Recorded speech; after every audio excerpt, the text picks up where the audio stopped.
Hey all. Welcome back to Fictional Interlude here on You're Listening to Radio Revel. Today I'll be reading the second and final part of the story, The City of Towers, from the collection of 3 stories titled 3. Hope you enjoy the outcome.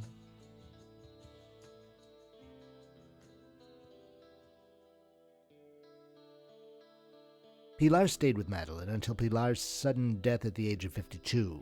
Madeline had been out of the city painting scenery for an opera that was going to prove itself out of town before settling down for a nice long run in the city.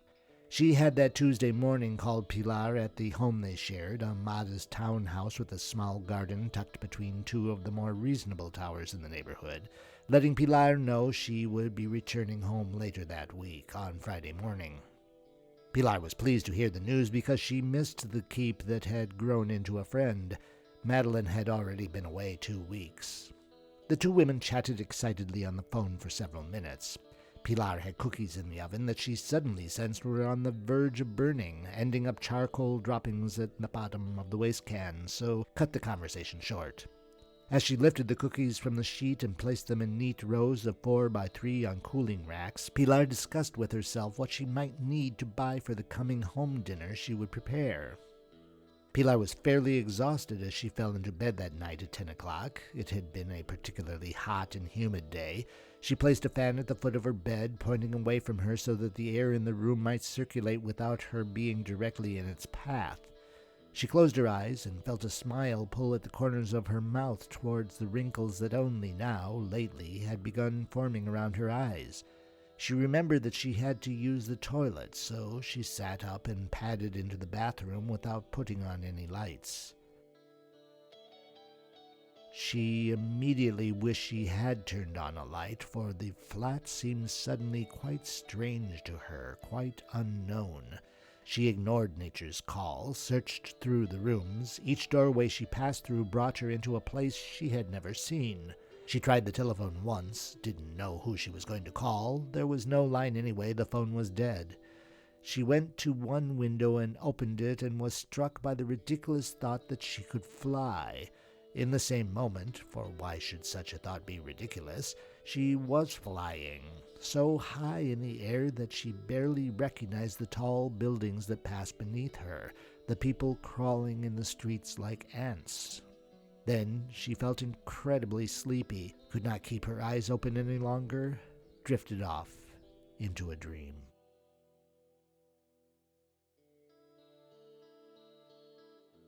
Whereas during the first few decades of her life, Madeline had filled her canvases with the flowers and insects and animals that she allowed to catch her eye during her waking hours, and the next decade the imaginative images of her dreams, she had spent the past 2 decades dividing her canvases between those earlier subjects that she could never give up, and the vertical lines of the uneven horizons created by the towering buildings she had watched grow taller from the days when she walked in the park with her friend Pilar, who had now passed into a corner of her deepest memory, rarely touched. Nearly 40 years had passed since her death.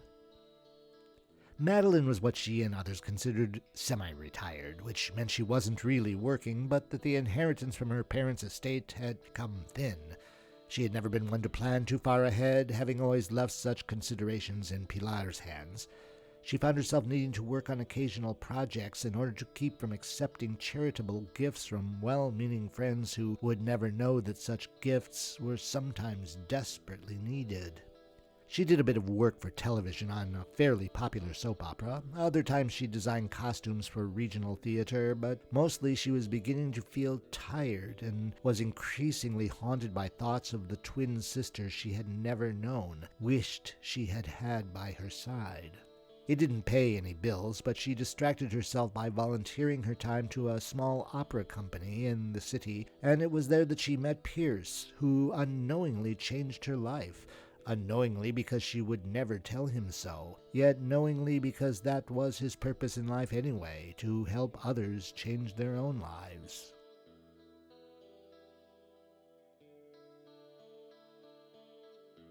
Pierce sat quietly on a slatted wooden garden chair with his feet propped upon a slatted wooden footrest with a slatted wooden table to his right.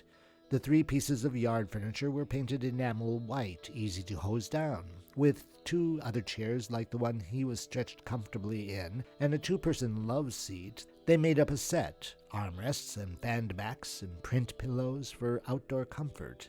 His grandmother had cherished a similar set of furniture, and he recalled an Easter when his father had filmed him and his cousins playing about, as under 6-year-olds are often seen to do in Super 8 movies, made with the camera Pierce's father always brought to family holiday gatherings. That had been the same spring, the same Easter Day celebration that he had run out in front of the older cousin's yard dart game, one of the darts pricking the skin of his abdomen.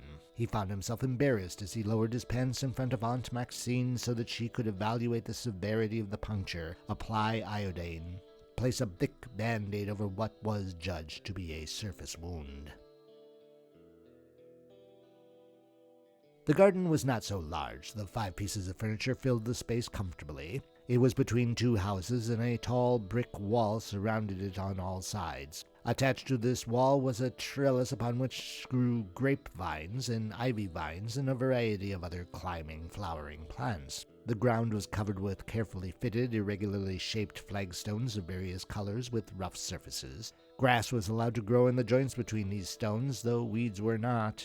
Around the parameters were generously wide flower boxes that overflowed with greens and herbs and mint. The only entrance to the garden was from the house, through a doorway that gave off of the kitchen. The window over the kitchen sink also gave a view of the patch of carefully man-made nature located in the heart of a city that grew more towers than trees. In the kitchen, Madeline was pouring 7-Up into a glass half filled with whole milk, set on a tray with another glass of the same just prepared, along with a plate of strawberry-flavored sugar wafer cream cookies. She put the bit of soda left in the bottle into the icebox, opened a drawer and removed 2 pale blue paper napkins, placed them on the tray, lifted it, and took it carefully balanced in her now old and delicate hands, lined with the bulging blue veins and little brown freckles, out the door and into the garden, set it on the table next to her young visitor.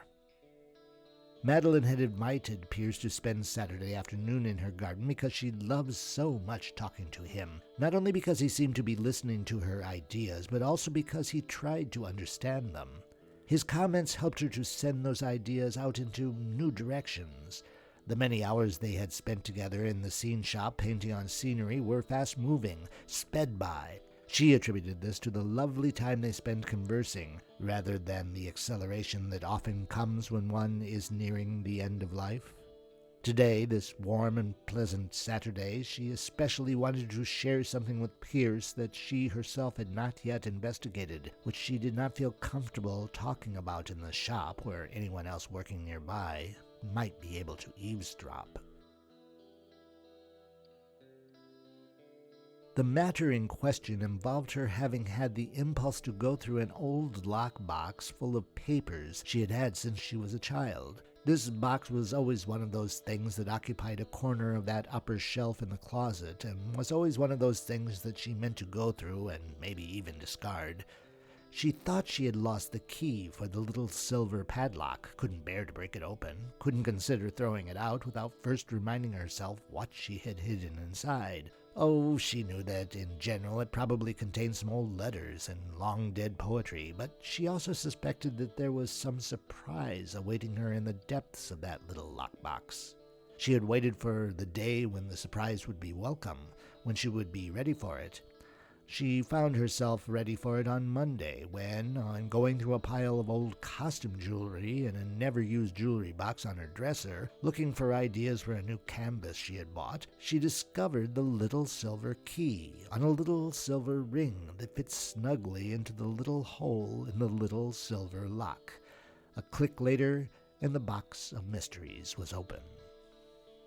She was right. There was an excess of small scraps of paper with nearly awful post-adolescent poetry, which made her realize immediately why she had chosen to pursue painting rather than the written word as a means of recording her feelings and expressing her inner strengths. It made her laugh often as she removed each yellowed leaf and read its contents out loud. The hours she spent like this, reading and giggling and trying to recall what had inspired I am not alone, because beside me always walks the spirit of my sister. Madeline knew, of course, that she had had a twin sister. Her father had told her as much. But alas, this twin, named Margaret after her mother, had died at birth. Details were never given nor discussed. Yet the works in this box, though not dated, surely must have been created years before her discovery of the sad loss. At the bottom of the box, when she reached it, was a fine white envelope with the name Margaret penned on the outside in her father's confident handwriting.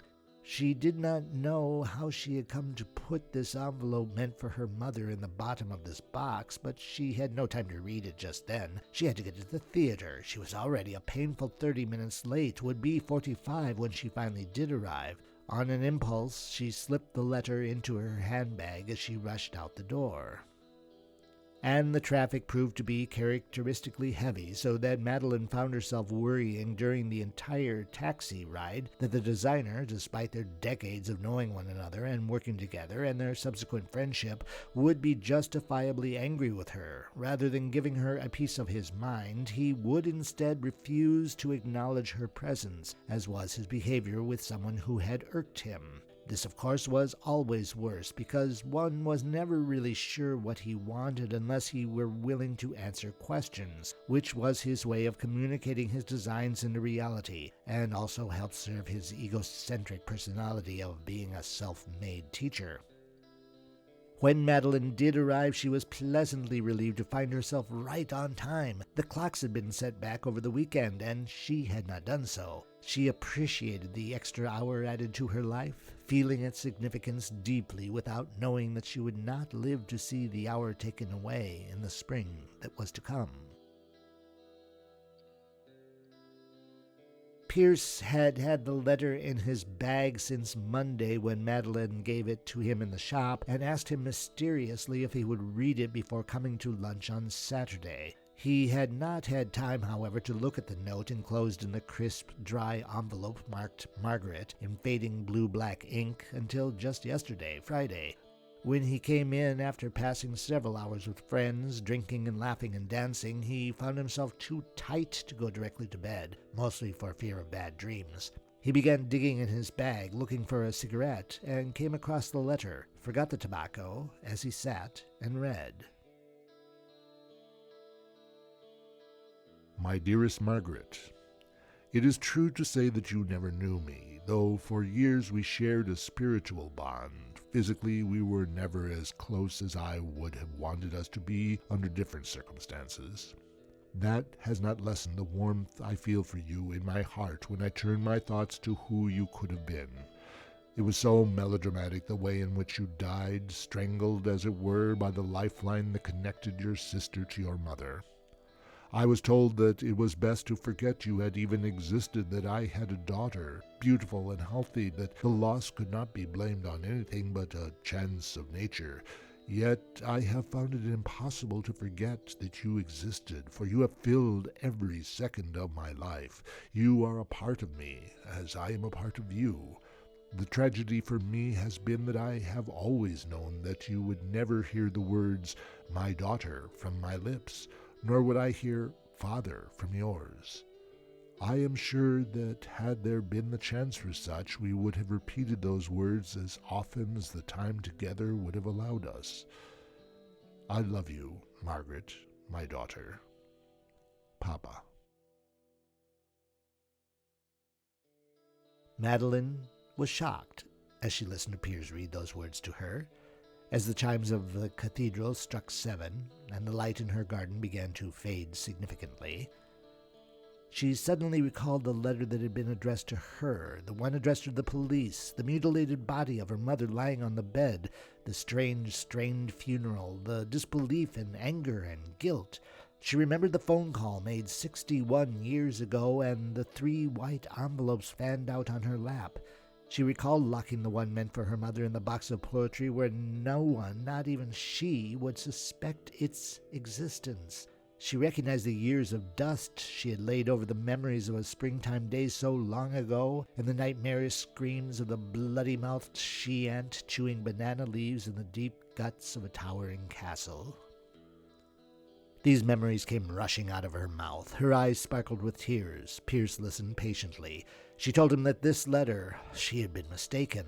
This letter had not been meant for her mother. It had been meant for her twin sister who had died in childbirth. She ended by asking him if he thought she might have been responsible for the murder of their mother, the suicide of her father, the death of her sister, and he took a deep breath and wisely answered, no. And shortly after he begged to leave. She saw him to the door, and he kissed her cheek and wished her a good night. That night he had a fiendish dream of climbing a ladder on the outside wall of a high brick tower while ants crawled over his fingers. That night, Madeline died peacefully in her sleep, joining a sister she had never known, one who had grown up in a different world than her own. They embraced one another as if they had walked side by side during the entire time they had been separated.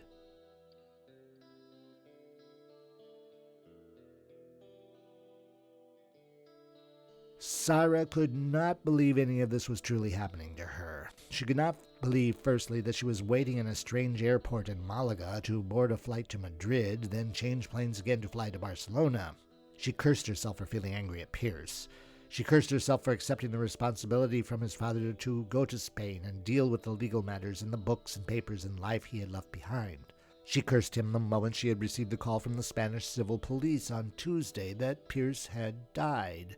She cursed Pierce. She couldn't communicate. She was uncomfortable, constipated, tired, a headache, a stomachache, sitting here, only beginning the week that she planned to stay, knowing from having known Pierce that she may have to stay 3.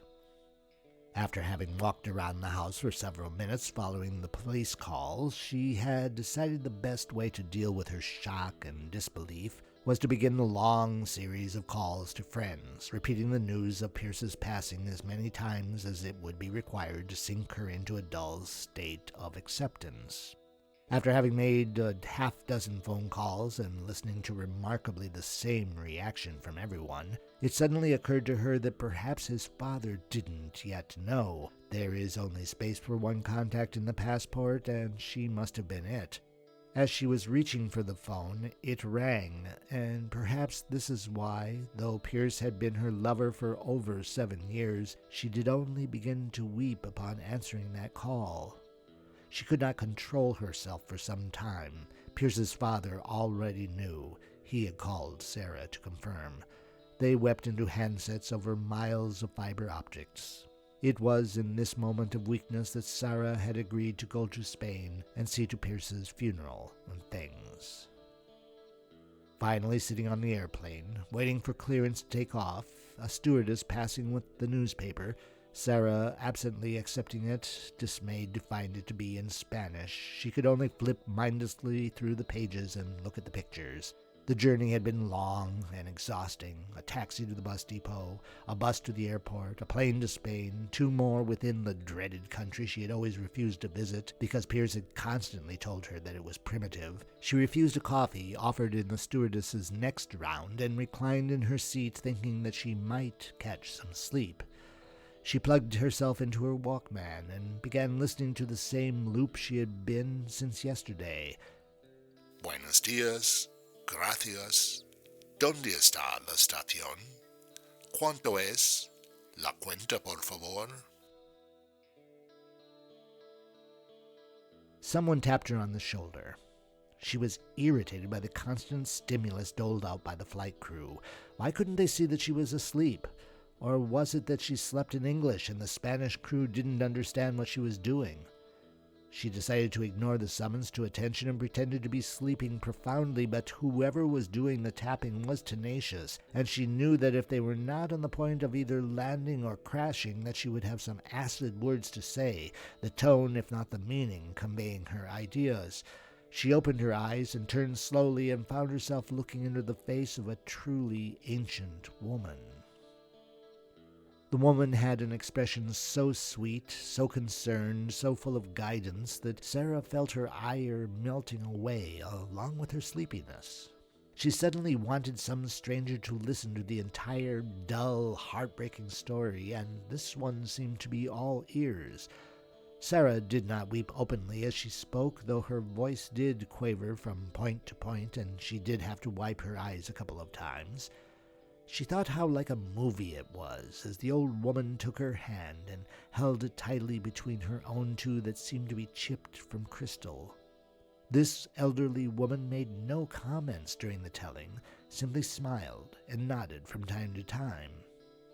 At the end of the story, she assured Sarah that she would be able to help her find a taxi at the airport and give the instructions to the driver as where to take her. They kissed cheeks goodbye through the rolled-down window of the cab, and Sarah realized that she had never asked the old woman her name. The old woman stood erect, smiled sweetly, and said, "Madeline."